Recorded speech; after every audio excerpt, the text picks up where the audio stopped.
Alright, we have a lovely best of 5 here. And to start things off, we're going to have a blue Zerg spawning at the bottom right, playing for the team of Team Clash. Give it up for Raynor. And his opponent, spawning in the top left corner of the map, playing as the Red Terran from South Korea. Give it up for Dream.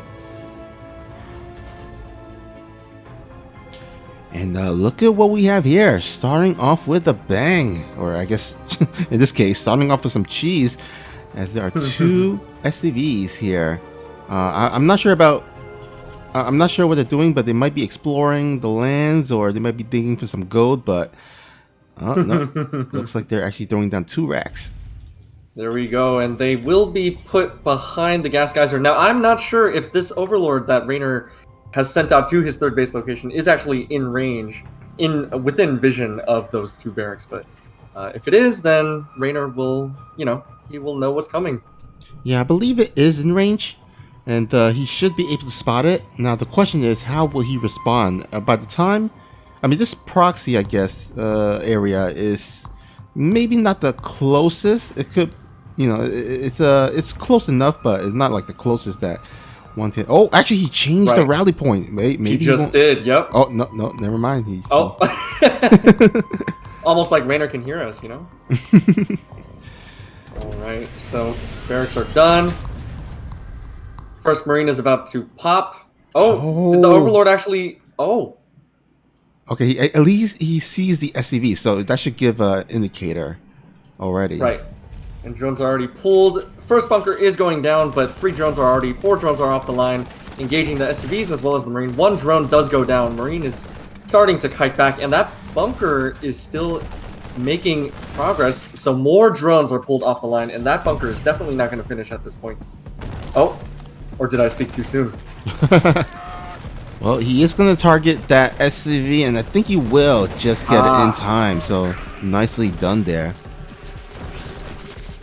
Lings are out on the field. We do see that 4 drones have gone down, but at this point we have 6 Lings, and I don't think these Marines are going to be able to do too much after that. We also see the first Queen popping on the high ground, so Raynor is going to have a bit of an easier time defending should Dream choose to, keep poking in with the Marines.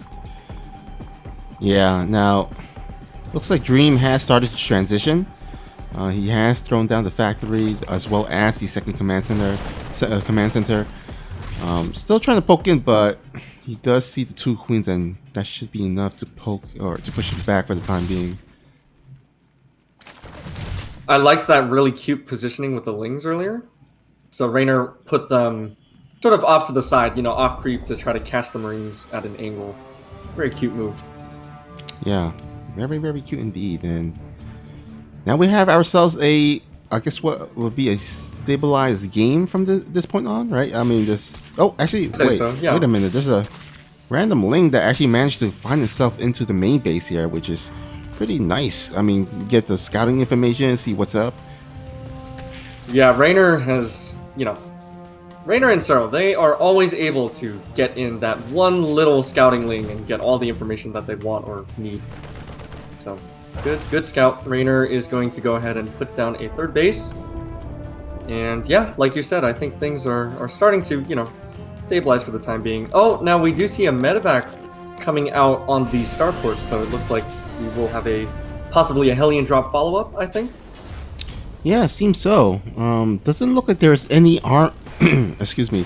Doesn't look like there's any. Oh, as I say that, the armor just went down. I was about to say, like, usually this would time out as a Hellbat push with some Marines behind it. And there we go. Looks like the armory is on the way. Medevac as well just popped out of the starport and will be making its way across the map.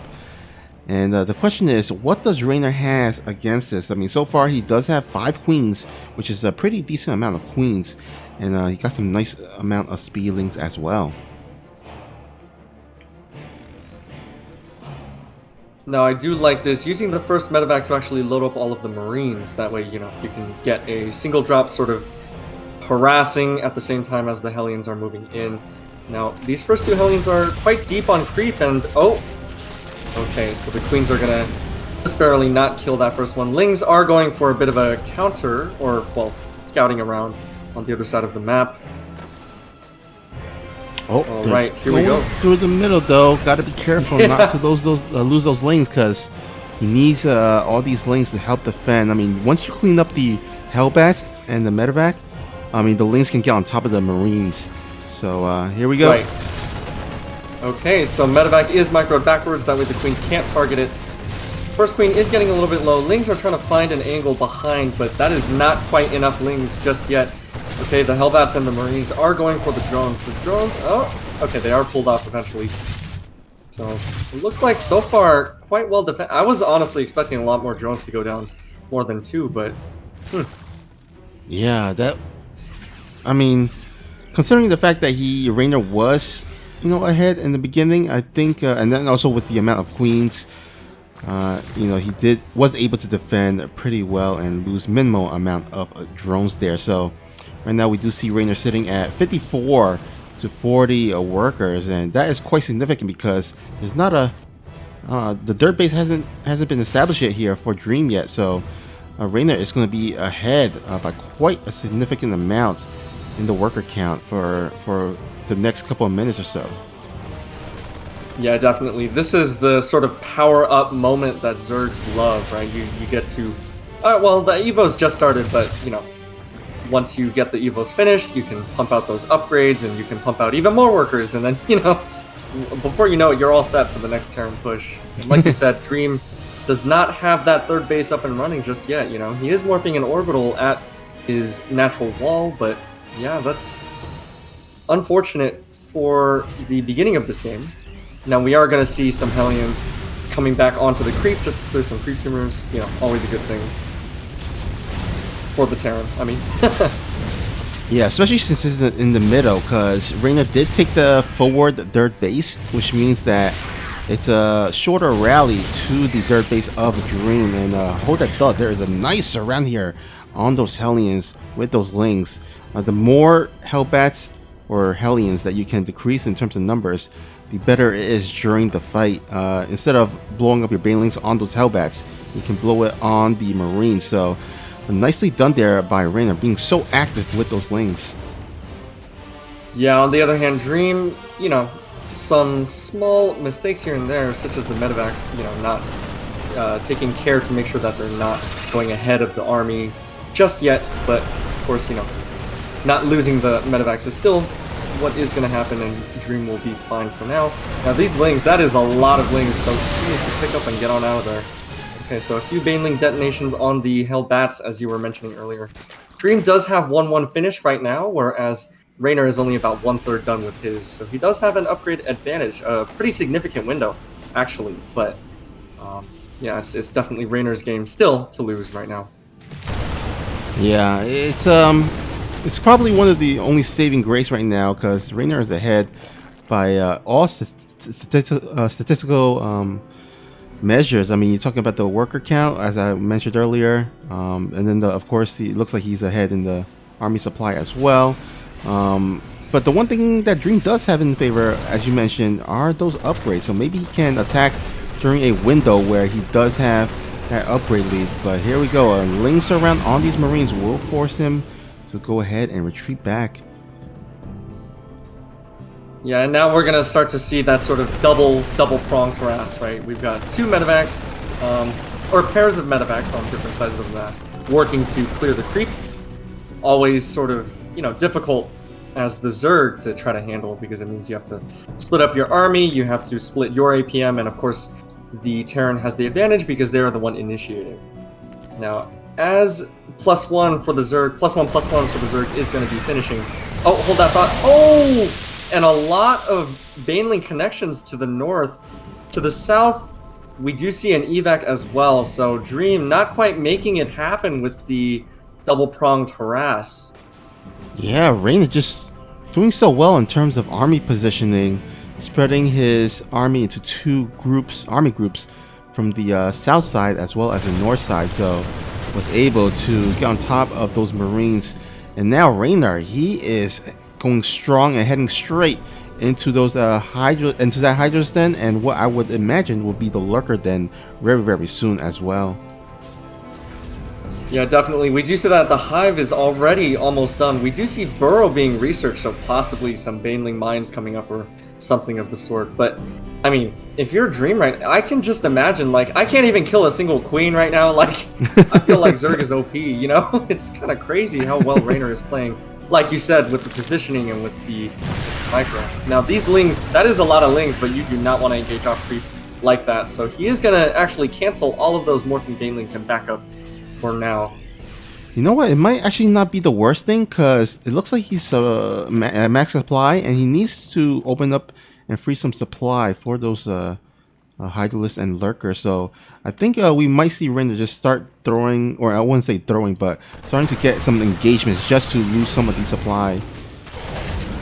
Yeah, that is a good point, and like you, just as you said that, we did see a triple drop being stopped by the Lings. So Raynor, you know, he took map control quite early after the Hellbat shenanigans, and he's kept it really for the entire game.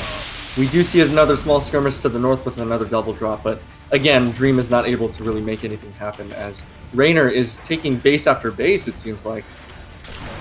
Yeah, he is going crazy on the econ there.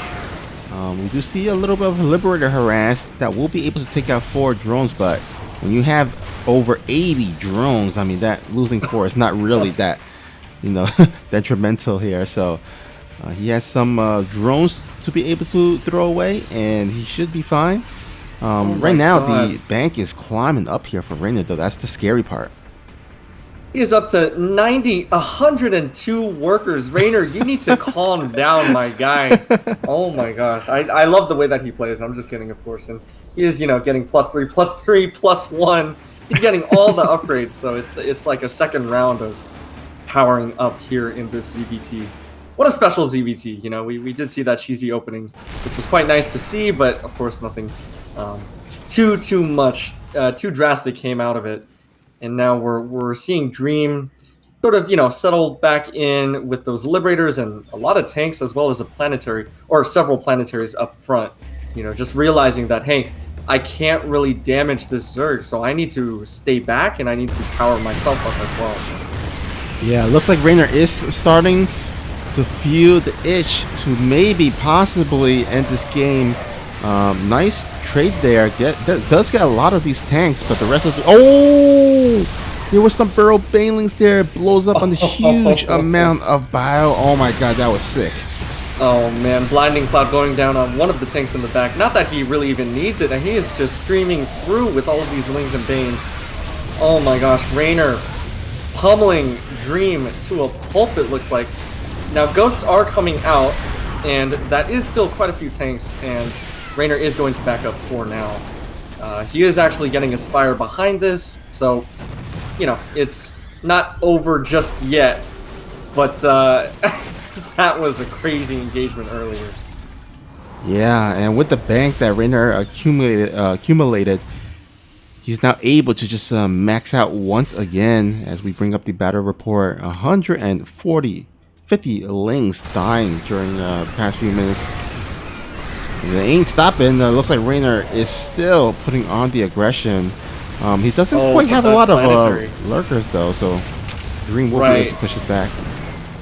Yeah, if those 4 Lurkers were up front with the rest of their brethren, I think that there was a chance to break that planetary, or at the very least, cost Dream all of his frontline supply, because that was a pretty good engagement for the Terran, you know, using the planetary to soak up damage and to sort of bait Raynor and be like, here, attack this big, shiny, you know, red planetary, and meanwhile, my army will take care of yours. So that was a little bit unfortunate for Raynor, but I mean, he definitely has the bank to spend, whereas his red Terran opponent does not. Lings are coming back in here. So many tanks and Marines behind this, but I'm not sure if it's enough. Okay, Lings are getting thinned out because there are the Marines and the single tank, Ghosts, and the planetary in the back, but now the Hydras and the Lurkers are coming up. They are forced back down because that isn't quite enough to break all of those siege tanks. So for now, Raynor is going to back off.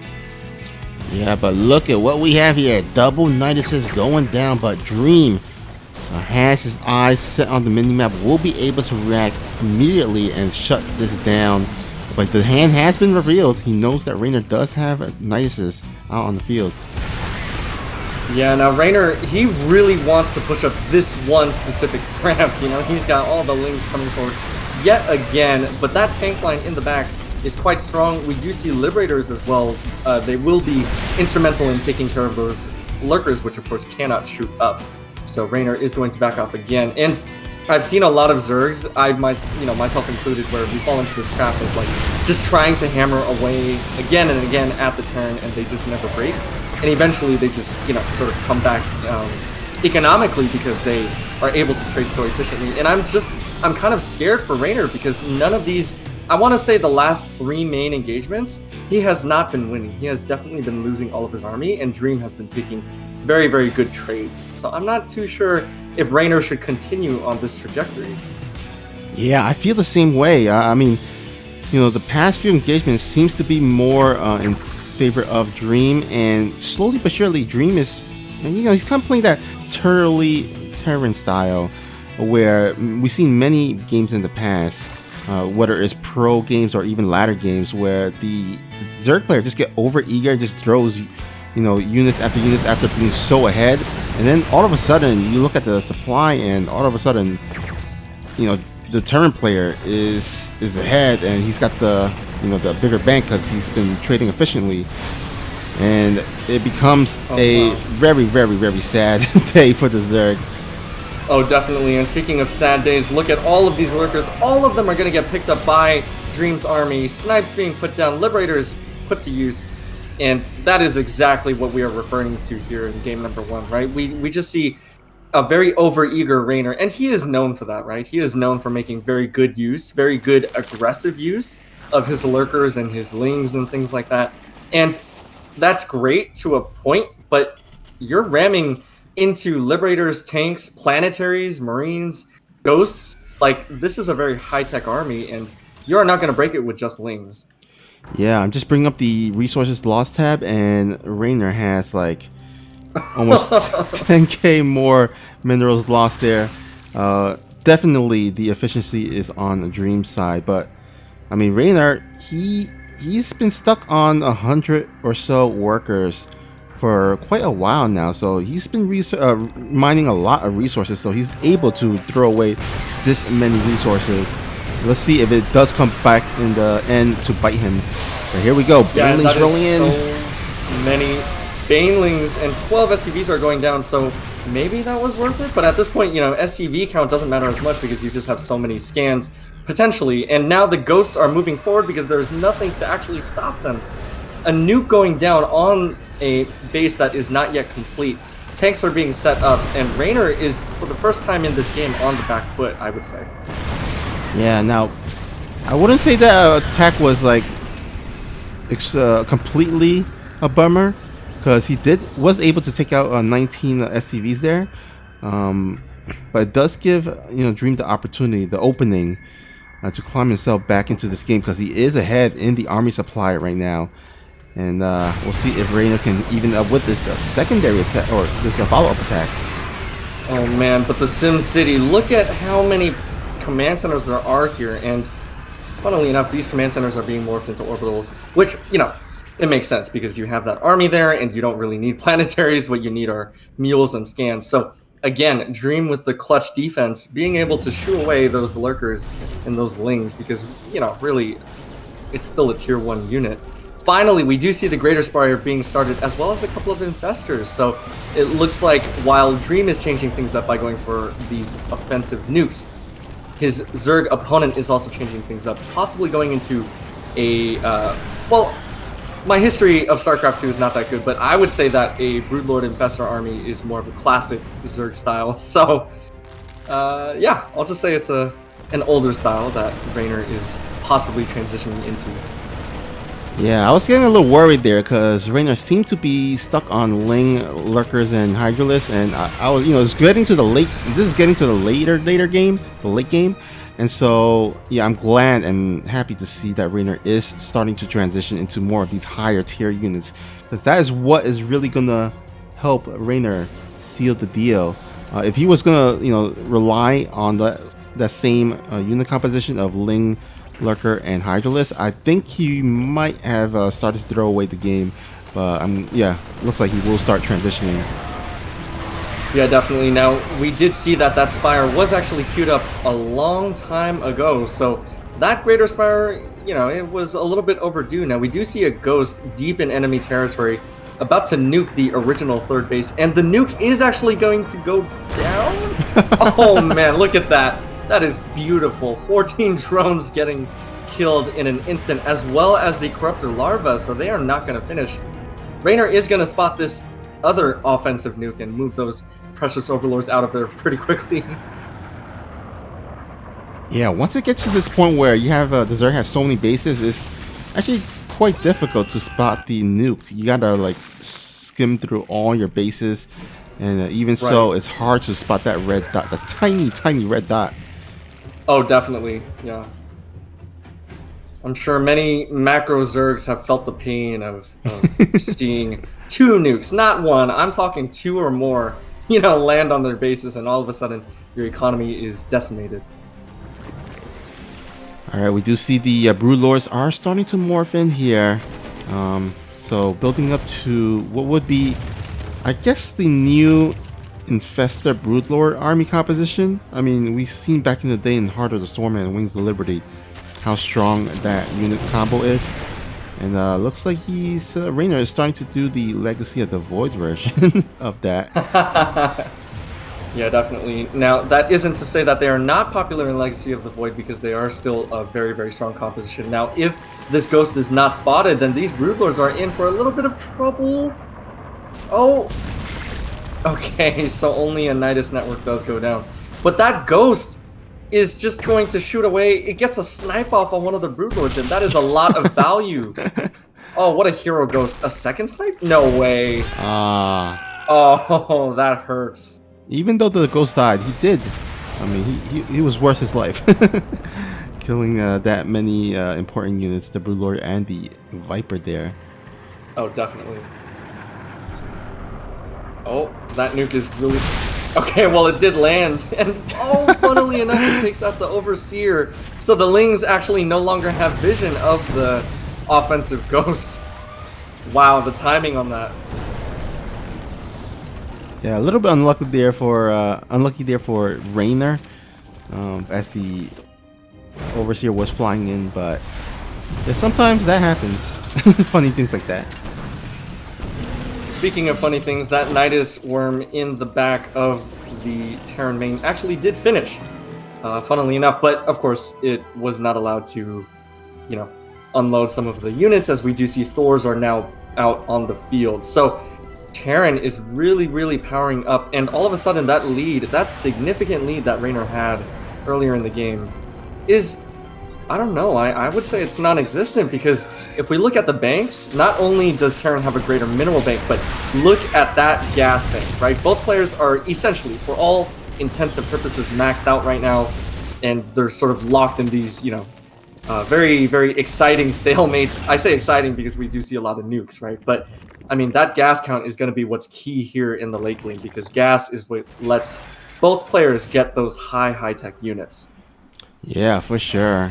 And, this all the bases has been taken thus far right now.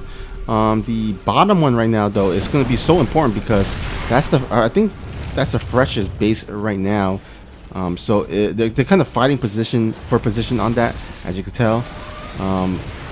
And Raynor would love to get that base, definitely, because he doesn't have that same bank that he had a couple of minutes ago. So if he can kind of shut this down and take the base, that means he would have been able to, he could replenish his resources and kind of max if there is a huge battle. But here we go, Broodlord. Oh my god, how many Broodlords is that? 19! Oh my goodness. Oh my gosh. I mean, usually we only see, what, like a dozen, I would say, but that is a lot of Broodlords. So that bottom army, I mean, we will have to look back at it, but it doesn't look like it's going to break anytime soon. On the north side, however, we do see the Broodlords committing to this siege. They are going to, are they going to take out? Yeah, they will take down the Planetary. A singular Viking up in the air, valiantly trying to push away that gigantic air army. We do see a nice Spore Forest as well, but these are the numbers at which point you need Thors, and I would say you need more than that. However, we do see a lot, I did not notice, but we do see a lot of very full energy ghosts. A nice Hongo going down, getting about half of them, but is it going to be enough? Oh, that's a lot of Broodlords. Usually Thors actually do pretty well against Broodlords, but in this high of a number, with no Vikings at all, it gets quite difficult because the Thors are kind of at the backside, trying to get in underneath the Broodlords, but the Broodlings prevent them from doing so. So you need like Vikings along with those Thors. Yeah, I'm definitely with you on that. Like you said, Thors, they're always or almost always in the back line because of their exceptional range, especially since the latest big patch where Thors were then changed to actually outrange the Broodlords. And so because of that, one-on-one, a Thor wins against a Broodlord, but in those numbers, right, that is what's key here. I mean, Raynor apparently didn't even feel the need to bring along some Vipers, right? He just switched full-on into Infestors, and even then, he only used them against the Ghosts. He was not using them against the Thors. So, we do see that northern base is taken out. Creep is already spread there, as well as a single burrowed Ling, just to make sure that nothing happens as well. A big Ling flood in the middle is going to get caught out by the Thors. Oh my god, Thors, like, up to a certain point, it's like, yeah, even Lings don't really do that well against them.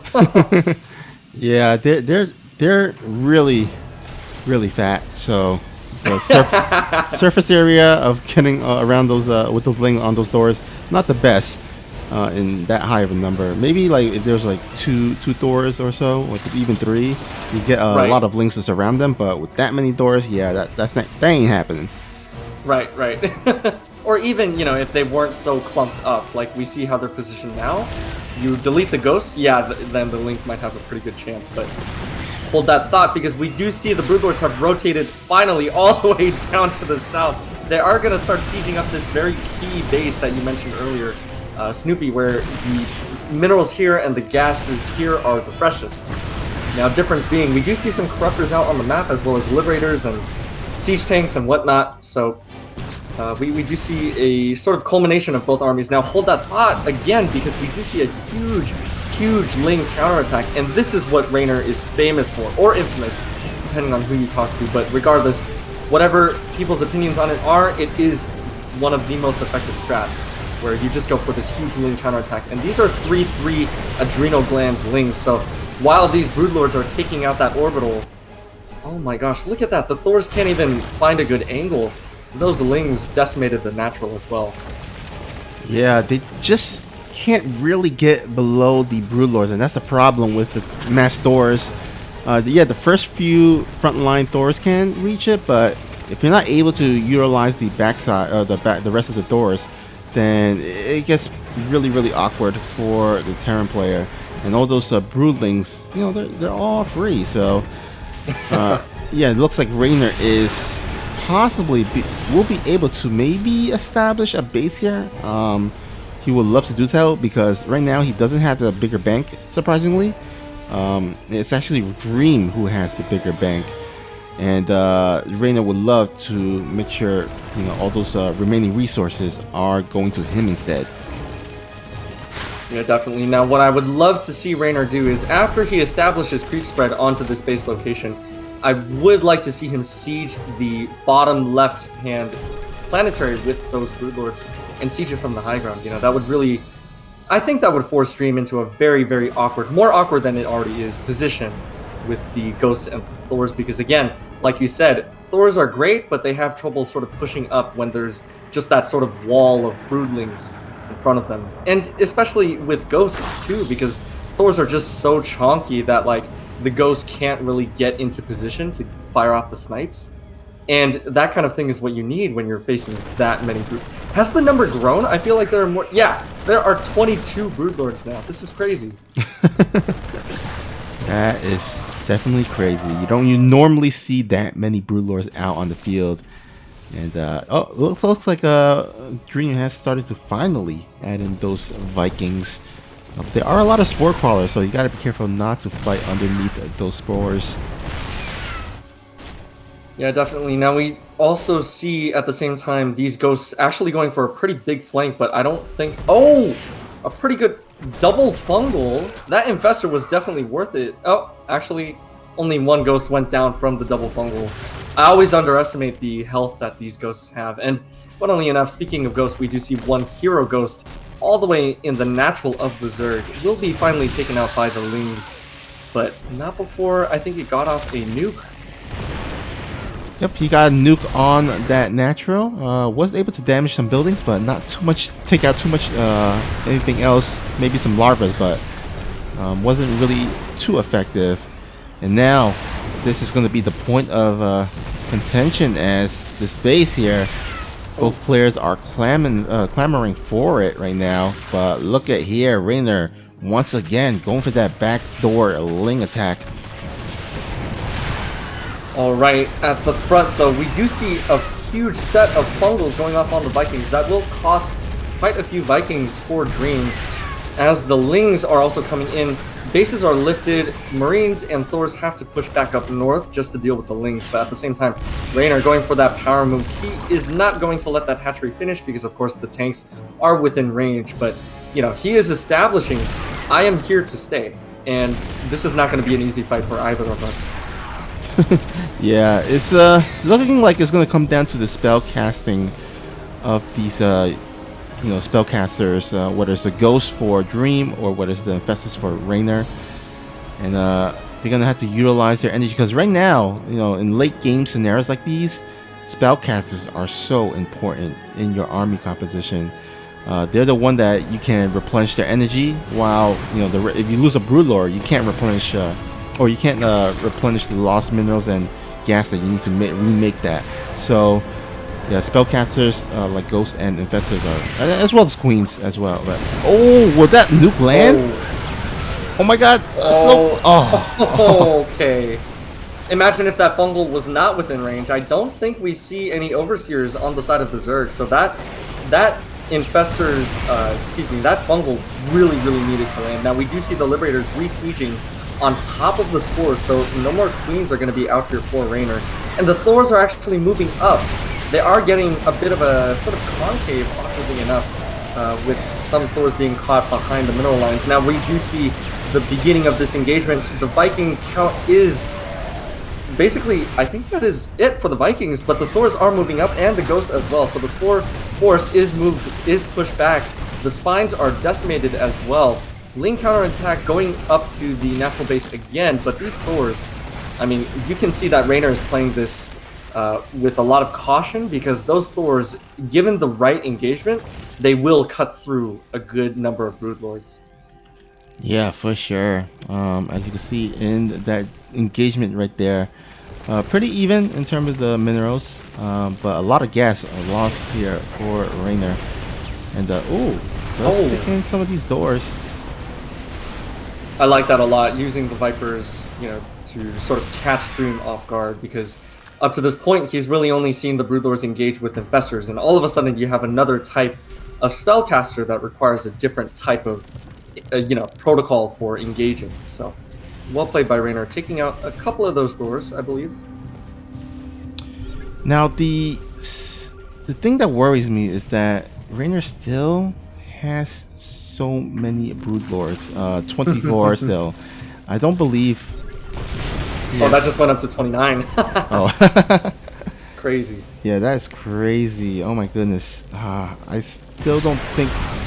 I still think he needs a little bit more Vikings here, but here we go. A blinding cloud, and these Thors are trying to get on top of these Broodlords, but all these Broodlings are just absolutely blockading all these doors, and oh man, I think we might see the big battle here. Yeah, this is definitely it for one player or another. Now, we do see Raynor's supply dipping heavily.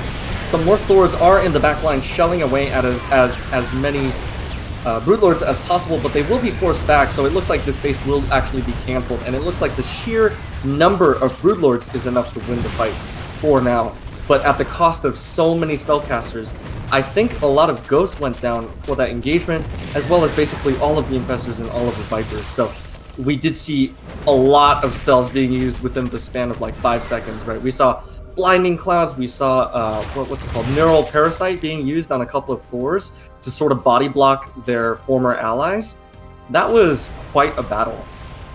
Yeah, that I think was probably not the final battle, but definitely the determining battle right now, because both of these players has no bank left, and it looks like Raynor is going to start establishing this base here, and it looks like Dream is going to so desperate pulling the boys as well during this fight. I don't blame him.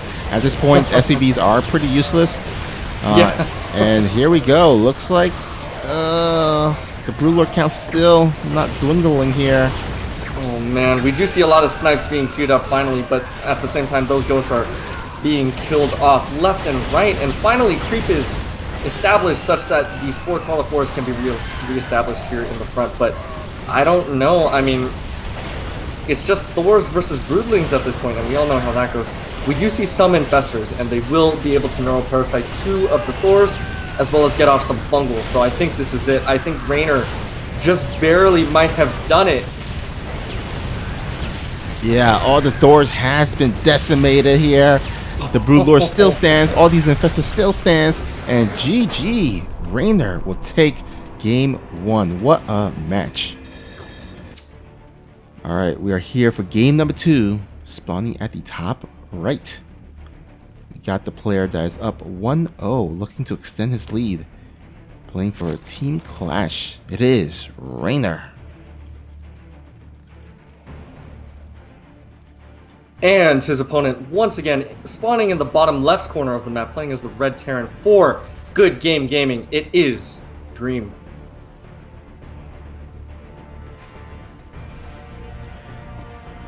Alright, so game 1 was absolutely insane. Yeah. And I need a breath of fresh air after that game. That was crazy. I know, right? And I would say maybe game 2 is not gonna go that long. I mean, Oxide is a pretty big map, don't get me wrong, but I don't believe this as much basis compared to Lightshade. So right, that previous game, I mean, we saw how they took every single base on the map, and by the end they were fighting, you know, not exactly for scraps, because they did have banks for the majority of the game, but they were fighting for that one last base with the, you know, remaining resources. So that did come to blows. That was a very intense game. Yeah, for sure. And I mean, anything can happen, of course. It could still be a deja vu of our last game, but I am guessing that this is probably not going to play out the same, but who knows? We'll find out soon. Yeah, well, the opener for Dream is definitely different from last game, right? So he's going for a very standard Reaper Expand. Raynor is not changing it up. He went for the Hatch Gas Pool like he did last game, so at least for now, we are going to get into the early game a little bit quicker than last game, where, of course, Dream went for the double proxy racks, which, if I recall, it was not scouted. The SCV was scouted, though, so it was funny because that Overlord was sort of playing with our heartstrings, you know, just like, are you going to scout it? Are you not? But in the end, it did scout the SCV. Oh, wow. Nice block there. Yeah, this Reaper keeping the Lings on their toes and getting a drone kill as well, like you said, blocking it off so that it cannot be morphed into a Spore Crawler, which is one way to save the drone from, you know, death and gloom and despair. Alright, looks like we have a 1-1-1 build coming out of Dream. Gonna be a Hellion opening of some sort. Now, we did see the Hellions turn into the Hellbat last game. Will we see that same thing again? Here's the thing, I feel like if it does turn into a Hellbat push opening for Dream, Raynor is going to be even more prepared than he was last game for it, because he is about to finish Overlord speed in addition to Zergling speed, and, you know, if we know anything about Raynor, it's that he loves to scout with those Overlords. Yeah. Oh wait, is this the score is 1-0 or 2-0? 1-0. Okay. Yeah. Okay. Yeah. Okay.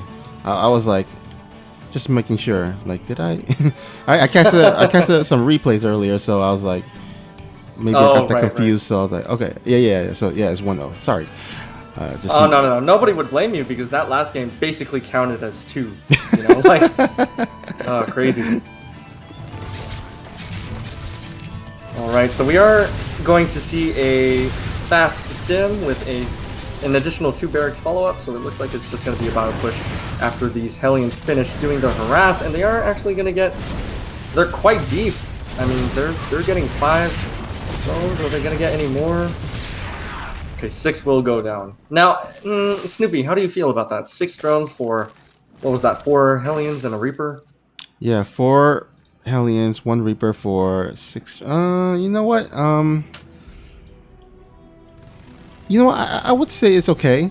I would say maybe he probably wanted a bit more than 6 drones. But, I mean, Hellions are pretty cheap. I mean, they're just mineral units. And, you know, their main objective is to trade out for those drones. So, I mean, it wasn't, like, the greatest. But it wasn't, like, completely bad either. Yeah, I agree. For a moment there, the SCV and the drone count were the same. Now, they are still quite close. We see 43 SCVs and 49 drones, but Baneling's already out on the field, so it looks like Raynor is going to be ready for... well, you know, if he were facing a Hellbat push, he would have been ready for that, but...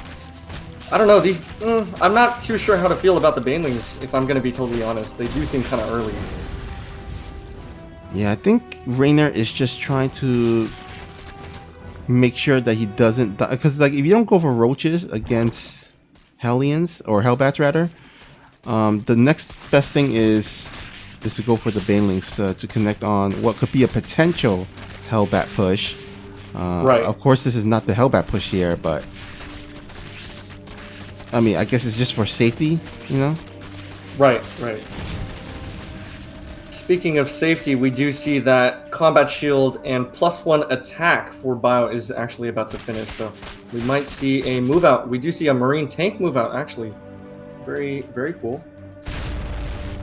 Oh, but I do love how Raynor, like, went for the rocks.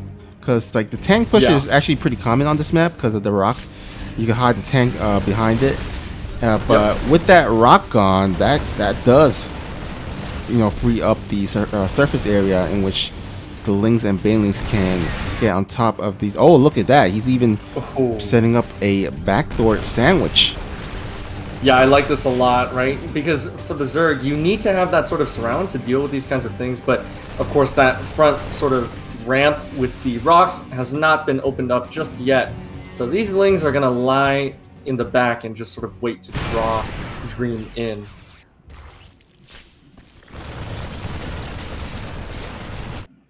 Oh, it looks like the rest of Dream's army will, or the reinforcement will catch up here. But the Lings are actually across the map. It looks like Raynor is going to sacrifice. Oh, I'm not sure.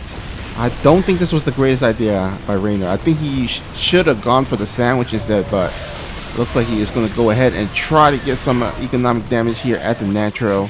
But he will lose a hatchery for it. Yeah, no, this is definitely the more scrappy of the 2 options, right? I'm totally with you. If I were, you know, as good as Raynor, then I'd probably choose to do something else. And you know, I say that because I'm not trying to knock him at all. He is a fantastic player, and I wish I could be as good as him. Now, these Lings are getting caught a little bit out of position, so those Marines are going to clean them up.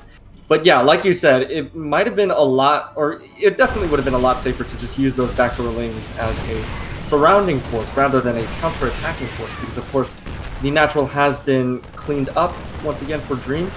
Now he doesn't actually have a 3rd base up, and he does not have a saturated mineral line. He only has 1 SCV working on the natural, so he is, for all intents and purposes, rather all in with this push.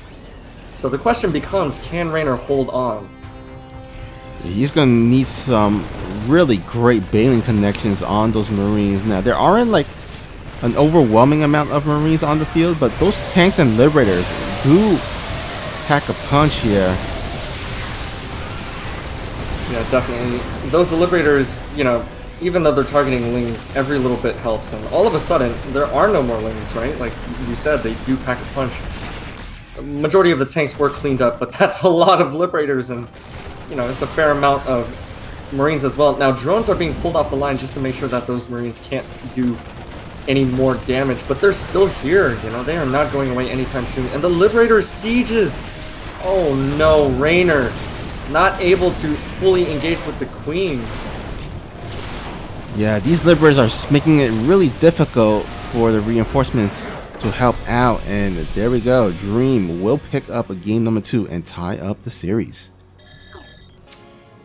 Alright, the score is tied, and we are headed into game number 3 on 2000 atmospheres. Here at the top right, we have the red Terran player playing for good game gaming. Give it up for Dream.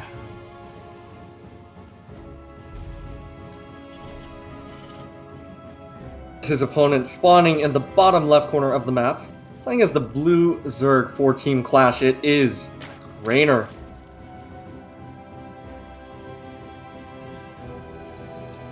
And looks like Dream is going back into his 2 racks opening now. We did see him not quite execute it well in that first game on Lightshade.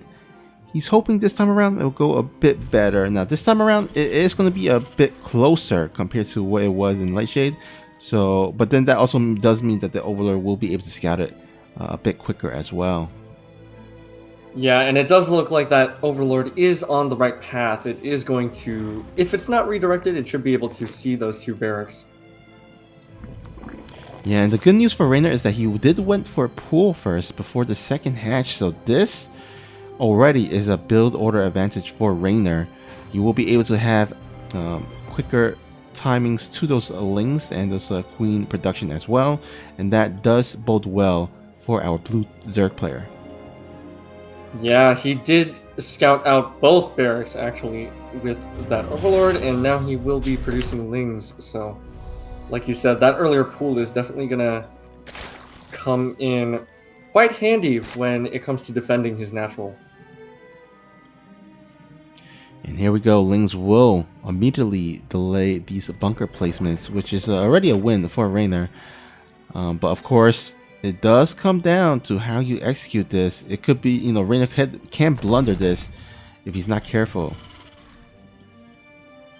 We do see a pretty conservative bunker placement, not really, you know, close to the natural, but making sure that it's a nice balance between the barracks and the natural. These first 6 Lings are quite active out on the map, making sure that the Marines, you know, they have to stay back. They can't be too far out on the map. But this Queen has come down to the low ground. It is going to target that SCV. Very well played, preventing that bunker last minute from going up. And now the Lings are going to engage.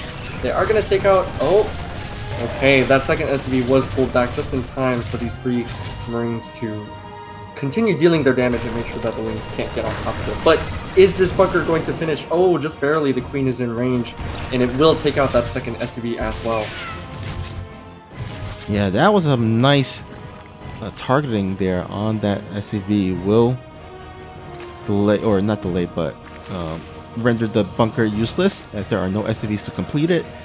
And looks like Dream is not going to be able to do too much damage. Very similar to that first game as well. I think the moral of the story is that, you know, you give Zerg an early game ranged unit, they are invincible and cannot be stopped. I love Queens. or it could just mean Raynor is just really good at defending the 2 racks. Yeah, it's just wishful thinking. You know, I wish I could be as good. But, you know, these Queens are actually getting thinned out. 2 of the 3 are actually taken out, but luckily for Raynor, he does have another one on the top of the ramp, as well as a 3rd being produced, or finishing up right on time at the natural. So these Marines are finally going to be forced back, and those Lings, which were nowhere to be found during that engagement, are actually across the map and preventing the natural command center from going up, and that is a really key part of stalling out the Terran. Yeah, for sure. And there's not a lot of investment too. Only 4 lings, so a really great job by Raynor, feeling confident enough that he was able to hold with just the queens and just sent the lings across the map to get as much damage done, slowing down that command center. And Raynor already at 40 drones. He's just been droning like a madman in the past minute or so. Yeah, this is a very, very significant economy advantage. Not just because, you know, he's ahead by, what is that, 15? I want to say it's 15 workers. But also the fact that the natural command center just finished and is only halfway done morphing into an orbital. So this is a very significant lead for our Blue Zerg yet again here in game number 3. Yeah, I mean, that's one of the aspects of what makes Raynor so good. I mean, his macro game is just absolutely flawless. And then also his micro is just impeccable. So you combine those 2 traits, and you get one of the, if not the best player in the world right now. Yeah, definitely. Now, we do see a Hellion drop coming out here for Dream, so it is going to direct itself to the main base of the Zerg, and these Overlords are going to spot it, but will it be in time? It looks like there already are lings, as well as a Spore in place, ready for the drop. Man, Raynor on top of everything, it seems like. Yeah, just... I mean, he tends to have, like, really quick reaction compared to, like, other Zergs. His other, you know, Zerg counterparts, and you know that's one of the really crucial things, because you know things like Widowmine drops or as in this case Hellion drop. I mean, you got to react like in a snap, in a jiffy. So getting making sure you have your eye on the mini map and making sure you are on top of things, really crucial here.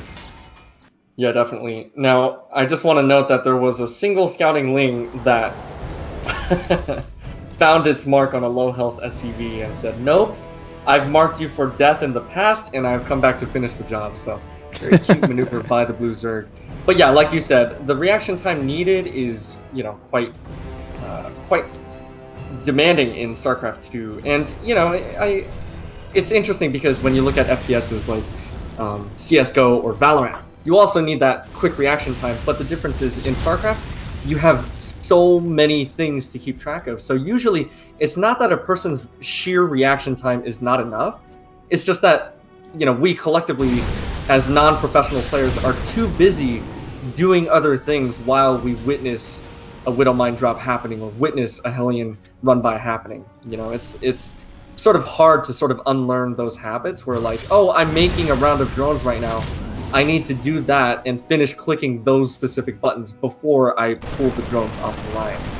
Pros, on the other hand, they react to everything instantaneously as they happen, and they know where those priorities are. So it appears as though they have so much more APM, and it's a beautiful thing to watch. And, you know, of course, Raynor, on the other hand, he does actually have twice as much APM as a lot of people, so there's that too, you know?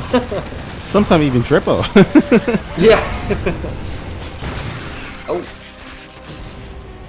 Widowmine does get an okay hit on the lings. Well, the Spire has been plotted down, and this is the first time in this series that Raynor has decided to go for what could potentially be Mutalisk, I would suppose, or imagine. I mean, this can't really be Corruptors, right? I mean, there's nothing... I mean... I would imagine it will be Mutalisk, but yeah, and no, I'm telling you, Snoopy, people are sleeping on the Corruptors, okay? Let me tell you something. Ling Bane Corruptor is the future meta.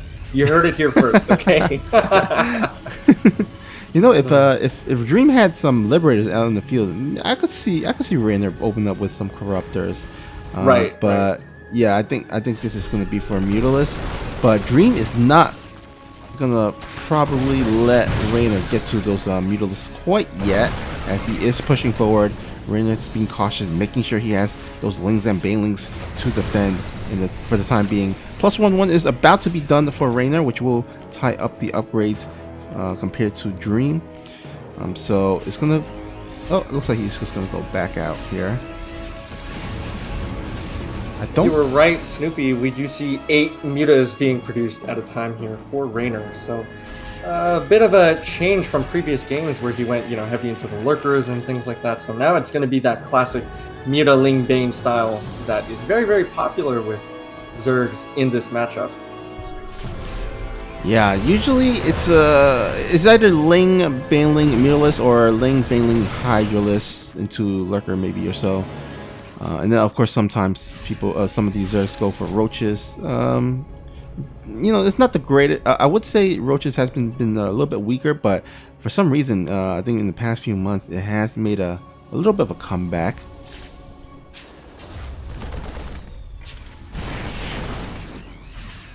So it looks like Dream is going to have that 2-2 window as Raynor just started 2-2, but the Terran's 2-2 is just about to finish. So, we do see that counterattack with the Lings, getting 7 SCVs for their trouble.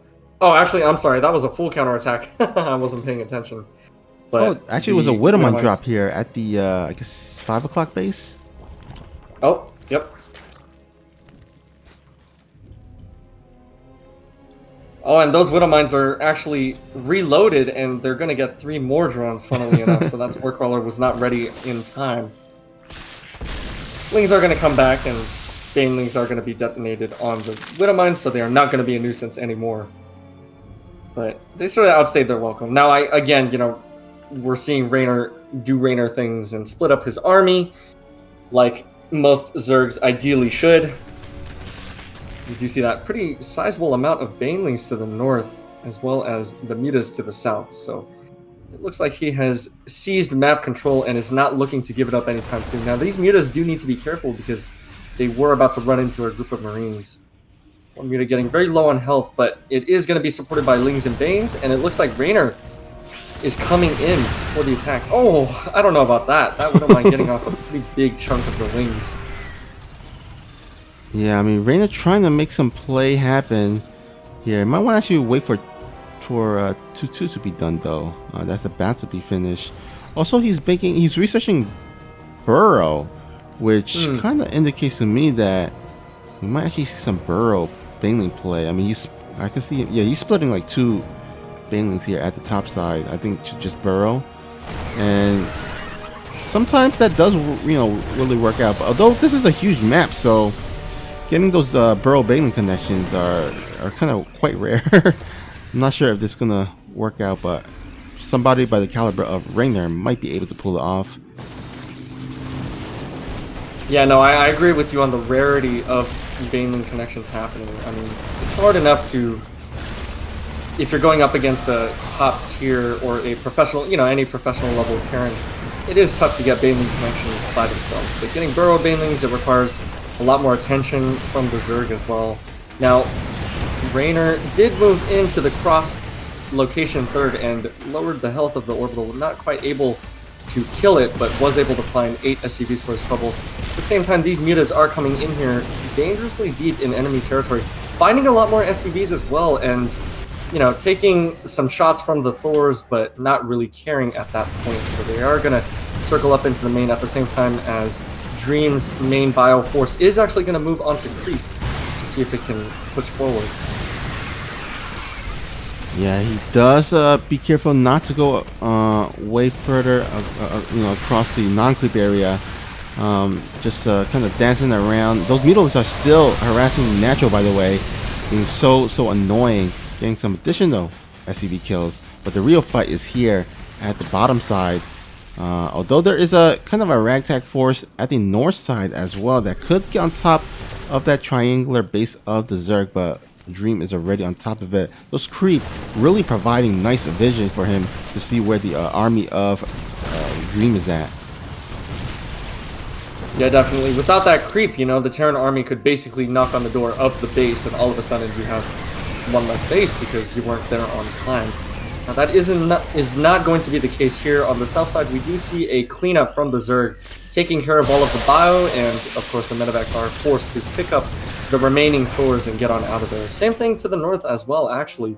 So even though we do see some skirmishes, it doesn't particularly look like Dream is maxed out like his counterpart that will be the case. The remainder of his army is back at home, and they are going to set up for a nice, big push down the middle, I believe. Yeah, it looks like it.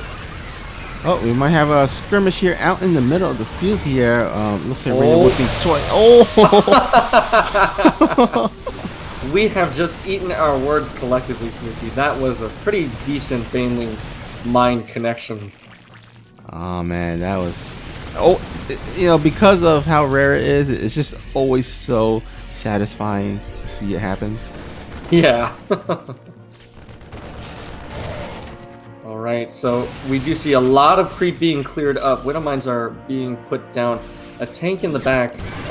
Probably will siege up soon, but Thors and more bio are about to reinforce. And I like this. It's like pretty decently Marauder heavy because... Or, you know, not Marauder heavy, but there's a decent mix of Marauders because you want to be able to take the Banelings. Now, at the same time, we do see a lot of Mutas going up into the main and Lings taking care of that third base. A bunker is not going to be enough to prevent 7 SCVs from going down, as well as some more Baneling connections. And the Orbital is forced to lift. At the same time, Dream feels the need to push forward onto the creep, deep onto the creep, actually, with all the Thors and the bio. Ooh, it looks like we're having ourselves a classic base trade here.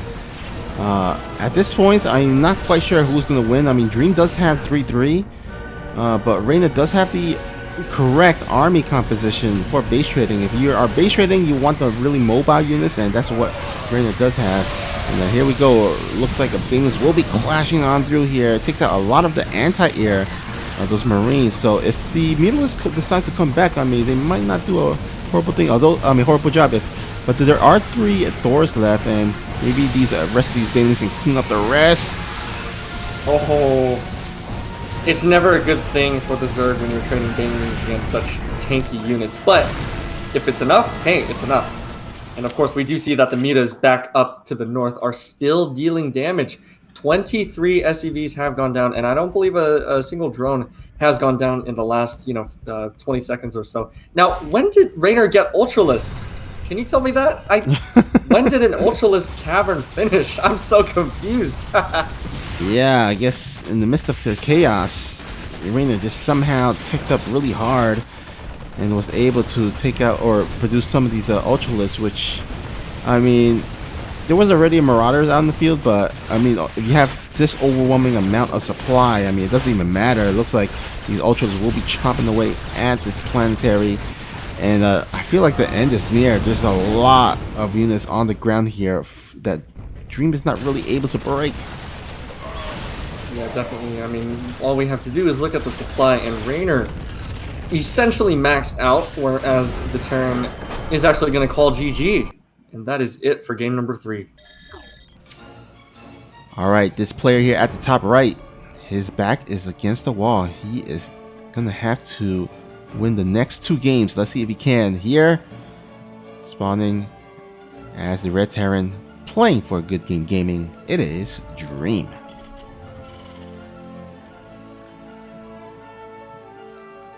And his opponent spawning in the bottom left corner of the map as the Blue Zerg. He is on match point. Can he close it out right here, right now? It is Raynor.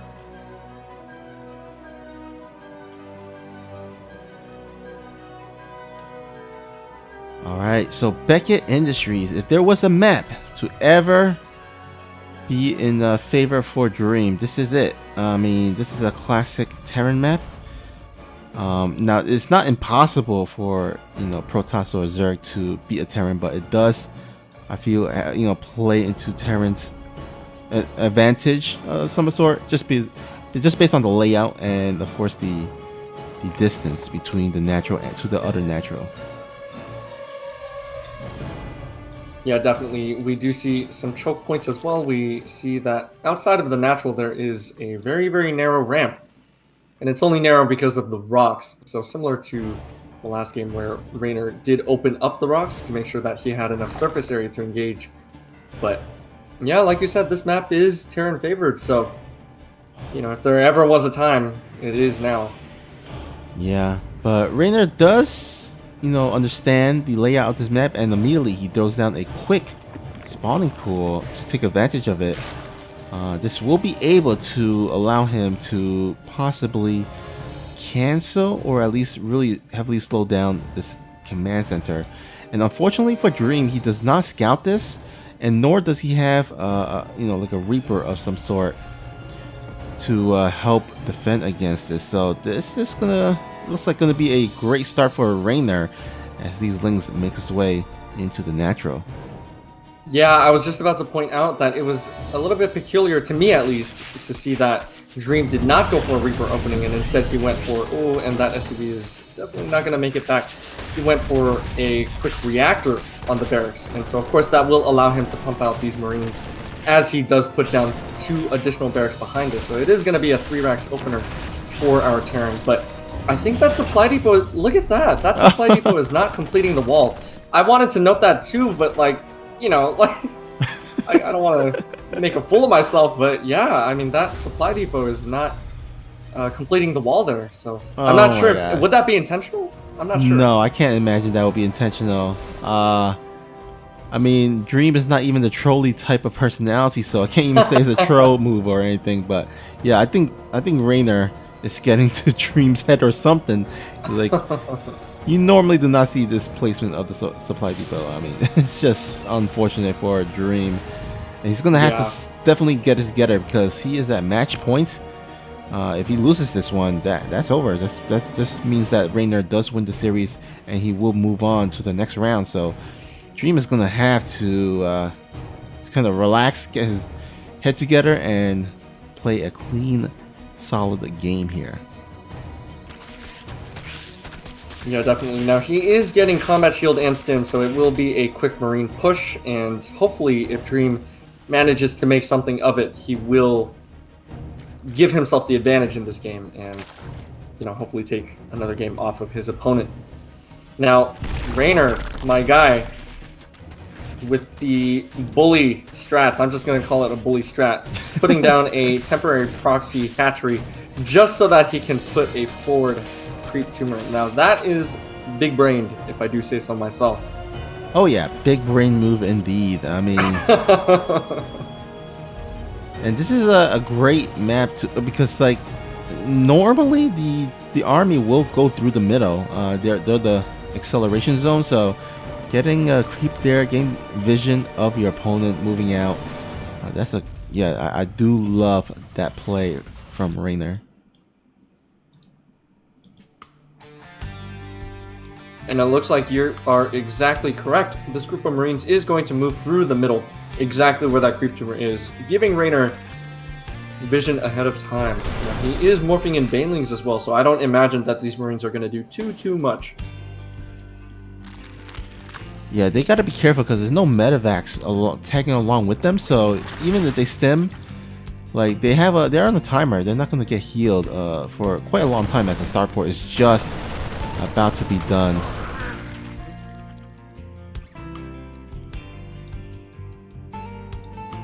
Now, a free overlord is always a good thing, but these Lings are already going for that surround. Oh. Stim is popped, but that is a beautiful surround. Oh, man. Now, I gotta give credit where credit's due. I mean, Dream did a nice job focus firing on those Banelings, but there was a lot of Lings there that was able to clean up the rest of the Marines, and I would say all in all, Raynor doing a pretty okay job defending that. Probably didn't have to lose all those Banelings because they didn't have centrifugal hooks, so they didn't have speed, and they were off creep too. So probably could have stayed home with those Banelings and then just sent the Lings for the surround. Yeah, I agree. I think that he probably wanted to be extra sure that all of those Marines were going to go down. Maybe who knows? He did not see the full extent of the army, or thought that he didn't know just how many Marines there were, so he was being really safe. But yeah, like you said, ideally he would not have lost the Banelings, but in the end it's not going to matter all too much, because what really ended up happening is he just kept his lead and he extended his lead. Yep. Now this time around, centrifugal hooks is about to be done, so we might see him being able to play with faster Banelings, but I mean, this is a kind of a really small force compared to what Raynor has, so I don't think he needs to sweat that much. I do love this cute Ling drop in the main, taking care of 4 SCVs, so already these Lings are paying for themselves.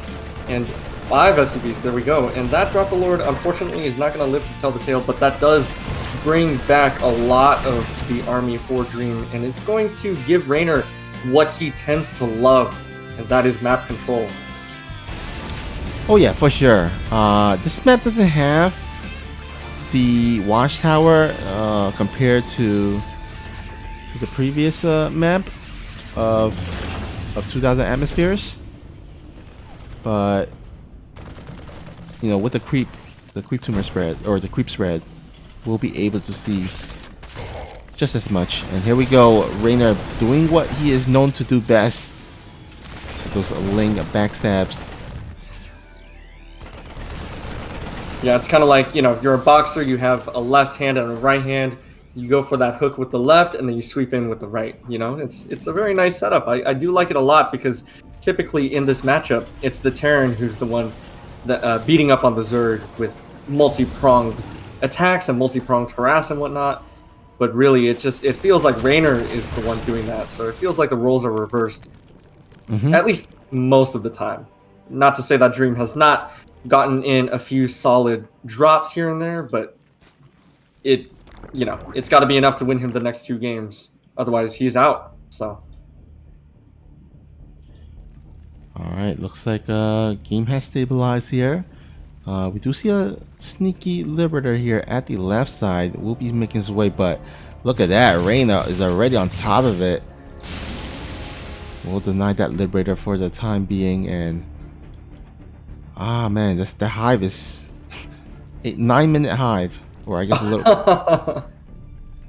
Oh man. I would imagine we might be seeing Ultralist, maybe. I mean, he does have the melee attack, right? He is getting +1 melee at the moment, so a little bit late, but you know, he does have that important Carapace upgrade, which is, I believe, a little bit ahead of his red Terran opponent's +2 armor. So there is that going for him. And yeah, I would agree. I think that we're going to see Ultralists, because I don't think we see a Hydroden. No, we do not, and we also did not see a Spire, so looks like it's going to be an all-ground army for our Blue Zerg.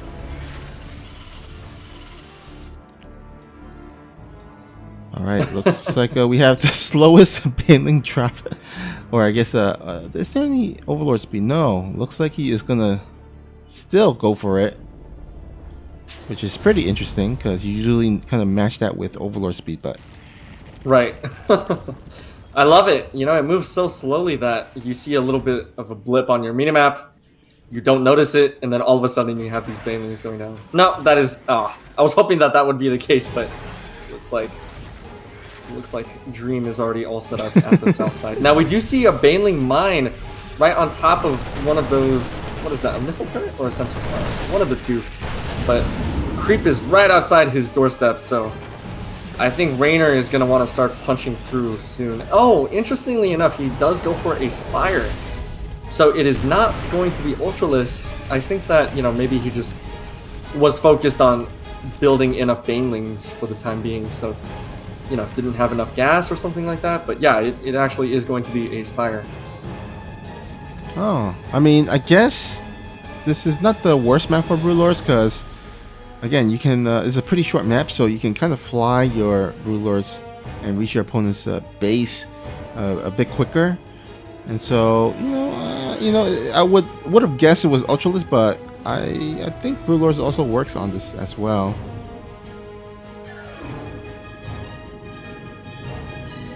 Alright, so a bit of a lull finally in the action. We do see some Scouting Lings, and a Scouting Ling and Baneling mine setup. Now that is so many Lings, and they are actually going to stream forward, eating a lot of Siege Tank hits, trying to bait the bio back into the mines, but I don't think Dream is gonna... Is Dream gonna take the bait? That is the... Oh, Dream, please. Okay. Oh, that is so nerve-wracking as the Terran player. I know, right? Or as the Terran advocate, yeah. Or just as the observer, too. Yep. Oh, yeah. Oh, there we go. Greater Spire. So, looks like we're going to have ourselves some Broodlord action Gonna be mixing in of some Vikings as well. Not a bad thing to do, of course. Yeah, I really like pairing Broodlords with Vipers because you can yank, you can yoink, I mean, or you can blinding cloud the bio and then force them into range of the Banelings and the Broodlords and whatnot. So it is a good pairing, and that isn't to say that Infestor Broodlord is not great, but I think that having Vipers paired with the Broodlords has its own advantages as well. Now, I was just about to say, that is so many queens. Like, how many queens do you need to spread creep? Oh my gosh. Yeah, Queen, they're notorious for pooping, so... And of course, they do have those transfuses, which are actually, now that you mention it, they will come in quite handy when the Broodlords are out on the edge of the creep, because the queens are going to be there to support them, to keep them alive as they shell away at the Terran. Yeah, for sure. Queens really work out in the late game, whether you go for Broodlords or Ultralists, and it's great to have at least a decent number of them. And they have a lot of energy, I believe, right? Yeah, well, yeah, they're pretty much a lot of them have full energy, so a lot of transfuses there for him to spare. Oh, this was such an important pickup for Raynor. Dream needed to establish that base, or... Yeah, okay, I want to make sure that I get the banks right. So Raynor is the one with the bank, and Dream is the one without the bank. So yeah, Dream really needed to establish that base, but he did lose 12 SUVs, which, I don't know, I'm not too sure. At this point in the game, it's starting to approach the point where you can replace SUVs with just mules, excuse me. Oh, and those queens are going to take down that medevac, which did have the evacuated Thor in its clutches, but not quite going to make it out of there, so a pretty good pickup for the Zerg. But yeah, so that Ling Bane force did catch out a lot of the bio away from the sort of sieged up siege tanks and the Liberators and the units that sort of anchor the Terran. So that was a pretty important pickup there. But we do see a lot of command centers being built, a lot of orbitals being queued up, that kind of thing. So we are getting into a turtle stage of the game. Yeah, and man, that is a lot of sensor towers here. And usually it's annoying because you can't really, come up sneakily in front of the Dream's army because of those sensor towers. But I mean, the Broodlords, I believe, are gonna be coming soon. I don't think he has any Broodlords out in the field yet. Yeah, he has a lot of Corruptors, but no Broodlords yet.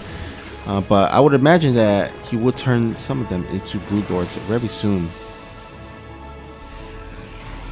Yeah, definitely. I think that he's going to wait to try to trade out some of that Ling Bane and then, of course, replace it with Broodlords. So, looks like a lot of Ling Bane to the south side of the map. They are going to try to possibly buzz down the straightaway third location, but that is not an easy location to take. Now, here we go.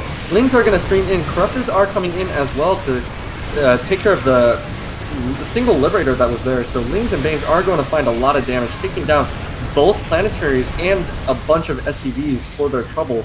These Corruptors are going to find their mark on these Liberators that are coming in to try to back them up. But Stray Viper does get off a good Blinding Cloud, but the second Viper is not going to get any sort of spellcasting off before it dies to the Thors. And the Terran army does come down to finally clean this up. But yeah, I mean, look at the bank, right? That did cost a lot for the Zerg. So it reminds me of Game 1, where Raynor, for a period of time, looked like he was about to throw away all of his resources, and therefore the game, just by sort of ramming into his opponent over and over. So I'm not too sure about the Ultralists, but we will have to wait and see. Yeah, it's quite difficult sometimes for the Ultralists to work in the late game because the Terran player will have like the Sim City of sort building their buildings, whether it's the command center and looks like some racks here, and it makes it difficult for the Ultralists to get on top of the Terran army as well as get us around. So sometimes I do think that Ultralists are one of those units that you kind of make and can potentially become a throwaway game where you just throw all your resources into these Ultralists and they don't really get much done, and then it gives Terran the opportunity to go for the throw of the Zerg. So hopefully, Raynor doesn't suffer that from that. And but at the same time, Dream is hoping that these Ultralists would just, walk into the deaths but I would expect, you know, Raynor is smarter than that. No, I am totally with you about Ultralisks not being ideal at these kinds of stages with the SimCities. Now, a lot of Lings are going to find their mark on the siege tanks, and they're actually going to take out that base with the Banelings rolling very, very deep. Now, these Queens are moving off creep. I don't know about this, right? Like, this is not really what you want to do as the Zerg. You almost never want to move off creep, but I don't know. That is a lot of 4s, and oh man, these Banelings, they are going to make their way onto the Thors, but, you know, Banelings against Thors, that is not what you want. And a lot of Queens are going down as well, and now it's just the Corruptors here, as well as a single Ultralist that it looks like it will, just barely get out of there alive, but yeah, that was, I don't know about that. I mean, all that really did, I love it, the burrowed Ultralist to the north, but all that really did was keep Dream down below 180 supply. You know, and he has been trying to max out for a while, so keeping him down on supply is important, sure. Oh, poor Ultralist. These Lings are going to come back forward as well, engaging the Ghosts and the Thors, but I'm not sure if it's enough for the main body of Thors. Well, at the very least, they do find an opening here at the right side. We'll get a decent amount of SCV kills. Even though they don't get the Thor kills, they at least get some, you know, some worker kills at the very least.